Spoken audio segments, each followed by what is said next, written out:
Hello friends, வணக்கம். Welcome to Chitra's cooking. இன்றைக்கி வித்தியாசமான ஒரு சட்னி ரெசிபி பார்க்க போகிறோங்க. ஒரு காயை வச்சு இன்றைக்கி சட்னி வந்து ரெடி பண்ணியிருக்காங்க. இது இட்லி, தோசை, சப்பாத்தி, சாதம் எல்லாத்துக்கும் ரொம்பவே நல்லாயிருக்குங்க. இது எப்படி செய்கிறது அப்படிங்கிறத பார்க்கலாம். இப்போ சௌச்சௌ தாங்க எடுத்துருக்கேன். இன்றைக்கி சௌச்சௌ வச்சு தான் இன்றைக்கி சட்னி ரெசிபி செய்ய போகிறோம். டேஸ்ட்டு சூப்பராக இருக்குங்க. கண்டிப்பாக உங்களுக்கும் ரொம்பவே பிடிக்கும். அது எப்படி செய்கிறதுங்கிறத பார்க்கலாம். ஒரே ஒரு சௌச்சௌ எடுத்துருக்கேன். 2 தக்காளி, பூண்டு வந்து ஒரு கட்டி அளவுக்கு எடுத்துருக்கேன். சின்ன வெங்காயம் ஒரு 10 பல் அளவுக்கு எடுத்துக்கோங்க. காரத்துக்கு தகுந்த அளவுக்கு மிளகாய் எடுத்துக்கோங்க. இதெல்லாம் க்ளீன் பண்ணி எடுத்துகிட்டு வந்துடுறேன். இப்போ சௌ கட் பண்ணியாச்சுங்க. வெங்காயமும் தோல் உரிச்சாச்சு, பூண்டும் உரிச்சு வச்சுட்டேன். கொஞ்சமான அளவு கருவேப்பிலை எடுத்துக்கோங்க. இது கூடவே சேர்க்குறதுக்கு கடலப்பருப்பு, உளுந்து, ஜீரகம் 1 ஸ்பூன் எடுத்துருக்கேன். பெருங்காயம் சிறிதளவு, தேங்காய் வந்து ஒரு 2 கரண்டி அளவுக்கு தேங்காய் எடுத்துக்கோங்க.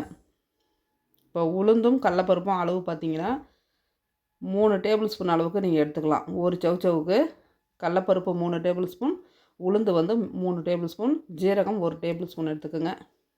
இப்போ ஸ்டவ் ஆன் பண்ணிவிட்டு கடாயை வச்சுருக்கேன். அதில் வந்து ஆயில் வந்து ஒரு 4 டேபிள் ஸ்பூன் அளவுக்கு ஊற்றிட்டு பெருங்காயத்தை போட்டு நல்லா பெருங்காயம் பொரிஞ்சதுக்கு பிறகு உளுந்து கடலப்பருப்பும் சேர்த்துக்குங்க. லைட்டாக வறுத்தது உடனே வெங்காயம், பூண்டு, காய்ஞ்ச மிளகாய், காய் எல்லாத்தையும் போட்டு வதக்கி விட்டுடணும்.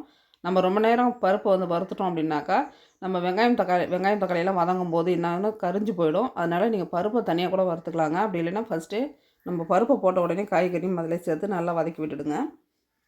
நீங்கள் இப்போ கட்டி பெருங்காயம் இல்லை அப்படின்னா நீங்கள் தூள் பெருங்காயம் குழம்பு சேர்த்துக்கலாங்க. நல்லா வதங்கின பிறகு லாஸ்ட்டாக சேர்த்துக்குங்க. கொஞ்சமான அளவு கருவேப்பிலையும் சேர்த்துக்குங்க. அதுவும் வந்து ஃப்ளேவர் நல்லாவே இருக்கும். 2 தக்காளி வந்து கட் பண்ணி சேர்த்துருக்கேன். புளி வந்து சின்ன நெல்லிக்காய் சைஸ் அளவுக்கு சேர்த்துக்குங்க. கண்டிப்பாக இந்த துவையலுக்கு வந்து நம்ம புளி சேர்த்து தாங்க ஆகணும். சேர்த்தா மட்டும்தான் டேஸ்ட்டு ரொம்பவே நல்லாயிருக்கும். இப்போ காய் நல்லா வதங்கி வர அளவுக்கு நல்லாவே வதக்கி விட்டுக்கலாங்க. ஒரு 15 நிமிஷம் ஆகும் வதங்கிறதுக்கு. நல்லா வதங்கின பிறகு நம்ம மிக்சியில் சேர்த்து அரைச்சி எடுத்துக்கலாம்.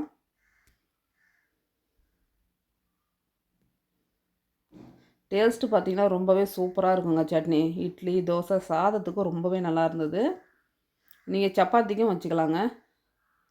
இப்போ காய் நல்லா வதங்கிடுச்சு. உப்பு போட்டு லைட்டாக வதக்கிட்டு தேங்காய் வந்து ஒரு 4 கரண்டி அளவுக்கு தேங்காய் சேர்த்துருக்கேன். சின்ன டேபிள் ஸ்பூன் அளவு தான் தேங்காய் சேர்த்துருக்கேன்.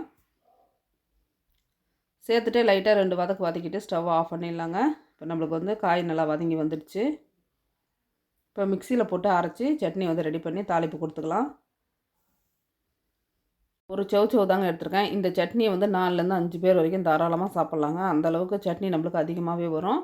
இப்போ ஃபஸ்ட்டு பேட்ச் அரைச்சிட்டேன். 2வது பேட்சும் அரைச்சிட்டு நம்ம வந்து வானலில் ஆயில் சேர்த்து கடுகு, உளுந்து, கருவேப்பிலை போட்டு தாளிப்பு கொடுத்துட்டு சட்னியும் வானல்லே ஊற்று நல்லா லைட்டாக வதக்கி எடுத்துக்கலாங்க. ரொம்ப நேரம் வதக்கணும்னு இல்லை, ஒரு 5 நிமிஷம் வதக்கிட்டு சட்னி எடுத்து வச்சுக்கோங்க. நம்மளுக்கு மதியம் லஞ்சுக்கு நீங்கள் பசங்களுக்கு கொடுத்து அனுப்புனீங்கன்னா கூட இந்த சட்னி வந்து கெட்டு போகாது. ரொம்பவே நல்லாயிருக்குங்க. நம்ம வதக்கிடுறோம், புளியும் போட்டு அரைச்சிருக்கோம் இல்லையா, அதனால் கெட்டு போகாமல் இருக்கும் லஞ்ச் டைம் வரைக்கும்.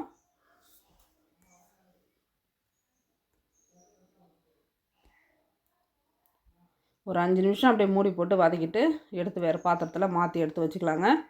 இன்றைக்கி வந்து இந்த சட்னிக்கு நான் தோசை தாங்க ரெடி பண்ணி ஊற்றிருக்கேன்.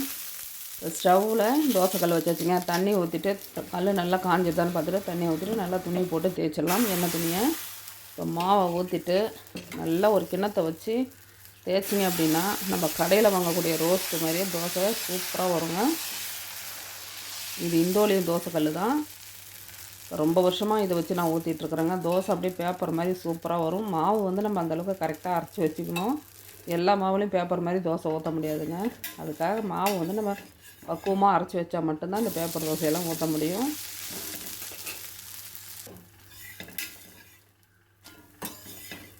இப்போ எங்களுக்கு போது ரொம்ப முருகலாக இருந்தாலும் எனக்கு பிடிக்காதுங்க. பசங்கன்னா விரும்பி சாப்பிடுவாங்க. இப்போ தோசை வந்து ரெடி ஆகிடுச்சு. இதுவே நல்லா ரோஸ்ட்டு மாதிரி அவ்வளோ சூப்பராக இருந்தது. இப்போ 2 தோசை ரெடி ஆகிடுச்சிங்க. சட்னிக்கும் இந்த தோசைக்கும் டேஸ்ட்டு சூப்பராக இருக்குதுங்க. சௌ சட்னி இது அவ்வளோ நல்லா இருந்தது.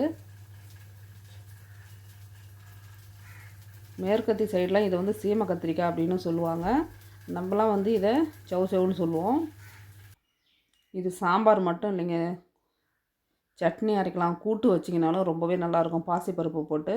இந்த சட்னியோட டேஸ்ட்டு பார்த்திங்கன்னா ரொம்பவே சூப்பராக இருந்ததுங்க. கண்டிப்பாக நீங்களும் வந்து ட்ரை பண்ணி பாருங்கள். நிறைய பேருக்கு இது தெரிஞ்சிருக்கலாம். தெரியாதவங்க சௌலையும் சட்னி அரைக்கலாமா அப்படின்னு சிலர் கேட்குறீங்க. கேட்குறவங்களுக்காக தான் இதுங்க. சாப்பிட்றதுக்கு அந்தளவுக்கு அருமையாக இருக்குது. கண்டிப்பாக சாதத்துக்கு நீங்கள் வச்சு சாப்பிட்டு பாருங்கள், சூப்பராக இருக்குங்க. சூடான சாதத்தில் இந்த சௌ சட்னி வச்சு சாப்பிட்டீங்க அப்படின்னா அல்டிமேட்டாக இருக்குது. கண்டிப்பாக உங்கள் எல்லாருக்கும் இந்த வீடியோ பிடிச்சிருக்குன்னு நினைக்கிறேன். பிடிச்சிருந்தது அப்படின்னா ஒரு லைக் பண்ணி, ஷேர் பண்ணி, சப்ஸ்கிரைப் பண்ணுங்கள். நீங்களும் அந்த சட்னி செஞ்சு சாப்பிடுங்க. குழந்தைங்களுக்கும் காய்கறி சாப்பிடாத குழந்தைங்களுக்கு இந்த மாதிரி சட்னி துவையலாக அரைச்சி கொடுத்தீங்க அப்படின்னா நல்லா இருக்குன்னு சொல்லி விரும்பி சாப்பிடுவாங்க. பார்க்கும்போது வெங்காய சட்னி மாதிரி இருக்கு இல்லைங்களா? அதனால் கண்டிப்பாக சாப்பிட்ருவாங்க. இந்த வீடியோ பார்த்துட்டு ஒரு லைக் பண்ணுங்கள். தேங்க்யூ.